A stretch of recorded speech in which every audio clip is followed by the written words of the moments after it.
Welcome to MagicGatheringStrat. I'm the fan of history and I am here to announce the second season of the Pauper Gauntlet. Do you remember the Pauper Gauntlet season 1? If you don't remember, search the MagicGatheringStrat YouTube. There was 9 rounds. We played for 3 months. After 9 rounds, Boris Kitty won the first season of the Pauper Gauntlet. The surprise hits were Illusory Tricks in second place, Love Train in third place, and 5 Color Green in fourth place. All pretty roguish decks. There were surprise eliminations. Delver, Temporal Fissure, and Slivers all lost in round 1. There were also some songs that you may prefer not to remember, such as The Allies and the Blastoderm song. So, right now Pauper is in quite a sorry state. Since the last Pauper Gauntlet we lost the dailies. We've also lost the premier events. We only have the 8-mans, which we have actually gained since last time. There are fewer articles and videos being made, and we're actually having problems doing Pauper to the people because there's so little Pauper content to talk about. So is this the time to resurrect the Pauper Gauntlet? People have been asking me for months now. But I couldn't make the decision until yesterday, actually. And I think it is the time to do the Pauper Gauntlet. And the biggest reason is that the Pauper Gauntlet is fun. And I'll tell you exactly what the Pauper Gauntlet is. But before we proceed, if you are a hardcore spike, this is probably not for you. This is for the brewers. This is for the people that like casual content, because this will get quite casual.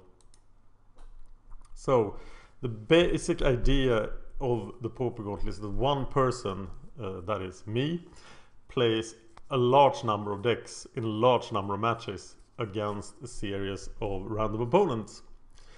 And the reason I write challenges here instead of random matches is that the place I find these opponents will differ. I'll tell you more about that. And the deck that remains undefeated the longest will win the Pauper Gauntlet. So it's a competition between decks and not between players. But I need your help to brew the decks, give me nice, new, interesting decks, and also to champion the decks. So, brewing the decks for the Pauper Gauntlet. Anyone can submit a deck. Deck submission starts on August 31st. Do not submit decks now. I will run a weekly article on mtgolibraryblogspot.com, and the only way to submit a deck will be in the comments for the August 31st blog post on MTG Library. There will be a 10-day deck submission period. I make the ultimate decision if a deck gets in or not, and I'll tell you what I will be looking for. There is no bad cop this time like there was last time. Too many decks were removed from the Gauntlet, and I intend to play more decks this time than I did last time. Last time I didn't know how much work a Pauper Gauntlet would be, and now I know. I have a much better idea now. Some decks will be pre-entered in the Gauntlet. We didn't do this for the standard Pauper Gauntlet, but we will do it now. And some of the pre-entered decks will be looking for captains. That is like brewers, but with less power to change the deck. I'll talk more about that as I call for captains for certain decks. One of them being Boris Kitty. So, what do I look for in a deck to enter it in the Pauper Gauntlet? Your deck has to meet as many of these requirements as possible. If it was featured in an article by a Pauper writer, that's interesting. If there are a page with the deck list and a sideboard plan, that's very interesting. The sideboard plan is really important. The longer and more detailed the sideboard plan and play instructions, the biggest example being the Love Train Bible that JPH Nick created last time. So a long detailed sideboard plan is a very good argument for getting the deck into the Gauntlet. Unique decks. Last time we got like 8 applications for red, white, artifact, metalcraft decks. And I understand why now, because Boris Kitty won, but we don't want too many similar decks. If you have 8-man wins or Premier Event top 8s with the deck, that's interesting. If there is community interest in the deck, that's also interesting. I will publish the list of competing decks on September 14th. That's a couple of days, 4 days after deck submission ends. And last time, in the first season, I sometimes made card replacements cause of finance issues, but finance has been good to me, and this time I have all the cards in Pauper. Yes, you can submit your 4 days list. So, the champion. So every deck has a brewer and every deck has a champion. And on September the 14th on MTG Library, I will call for champions. So then you can choose a deck, doesn't cost anything, and then you are the one that wins the prize if that deck wins. So you first come, first served, and there will be prizes. The prizes will be revealed. Sponsors are welcome. If you want to sponsor the Pauper Gauntlet, just get in touch with me. Facebook is a good place to get in touch with me, or YouTube. The brewers do not get prizes. I hear Brandon screaming at me. Prize is spelled with a Z, you stupid Swede. The sponsors can change that, but I don't intend to give a prize to the brewers, but only to the champions, except that there will be a wall of fame on MagicGatheringStrat.com where the name of the brewers of the top 8 decks will live on forever. So the challenges. I will play the first 2 rounds in double elimination in the Just for Fun room. And the reason for double elimination is that this is kind of practice. I only estimate that about 9 decks. If there are 100 decks, about 9 will be eliminated in the first 2 rounds. So there will be a lot more play than. Then we move on to the tournament practice room where the main action is. If we make it to round 13, which we should because of the first 2 rounds double elimination and the number of decks, there will be, every deck will play a 2-man. Then in round 14 every deck will play an 8-man, and see what the result they get. Round 14 will probably close the gauntlet, but if it doesn't, and daily events miraculously return, we don't know what will happen to Pauper in the future. That round will be played in a daily. In round 16 we'll play a premier event with every deck, and after that, if we still have a tie, we'll play to infinity in the tournament practice room, but that will not happen. I estimate that round 13 or 14 will end the gauntlet. General rules then. I play the decks against the random opponents, and the opponent is the first person that joins. Whatever happens, happens. So if people quit, if I do stupid mistakes, etc., they count. Everything counts. That's the main idea of doing the Pauper Gauntlet. Because what I play a lot of casual Pauper matches, and you like those on the channel. But and this is a way to make them relevant and to make it so that no one can quit on me and make the match. So I have to re-record the match. There are matches, they're 30 minutes. There will be a vote back, more about that later. But after round 4 you get to vote back one or more decks into the competition. The brewers have the right to update the decks if there are new cards or there are bannings, which happened last time.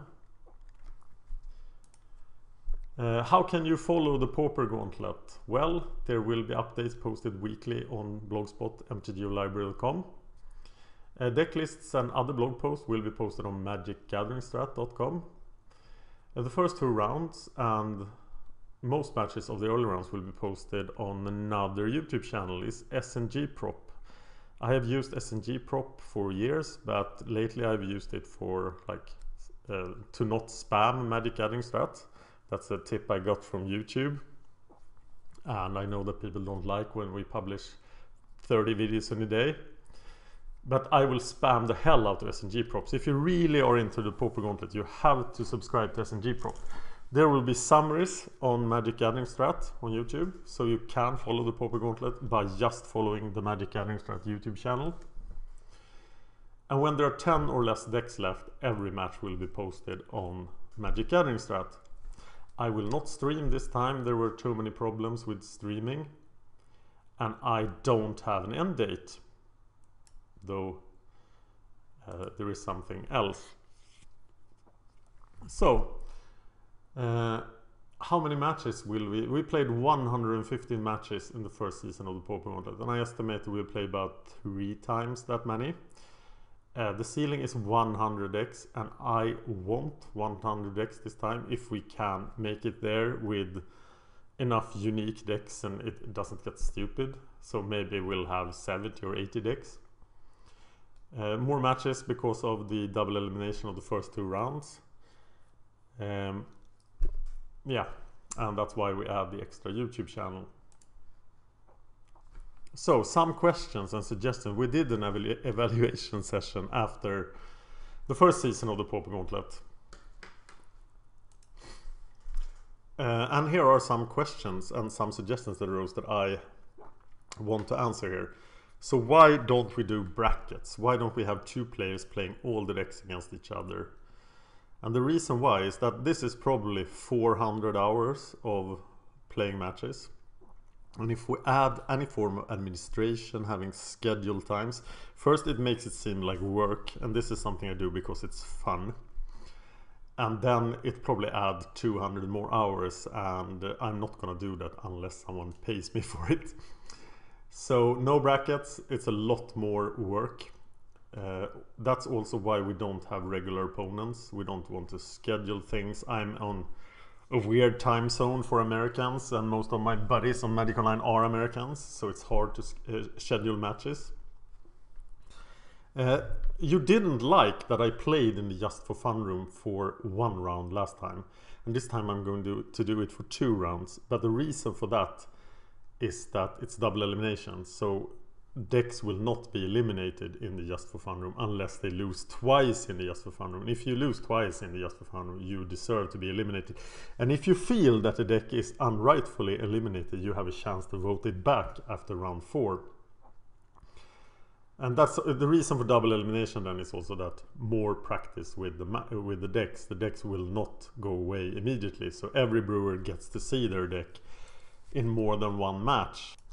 One of the most entertaining things in the last Pauper Gauntlet was the contact with the brewers. I love that part, and I had so many good brewers entering nice decks, and I lost in the first match, and then I lost contact with that brewer. So, and also one thing I felt last time was that I was often sitting on my hands, then I couldn't play because I said round 5 ends on that day. So that's why I want more matches. And as you know, everything counts in the Pauper Gauntlet. So if I make stupid play mistakes, they are stupid play mistakes. And I'm happy to be criticized as usual, especially if you tell me the minute and second in the video. But please try to be as constructive as possible, because I will be under a lot of stress when I do this, because yeah, 400 hours thing. This is the way to contact me. There are 2 YouTube channels to subscribe to, MagicGatheringStrat and sngprop. You can talk about this on Twitter. I will return to Twitter for the Pauper Gauntlet. Facebook, great place. There's a hashtag on Twitter, Pauper Gauntlet. And subscribe and like, please, because that helps to keep us going. Thank you for watching, and I hope you will enjoy the Pauper Gauntlet Season 2.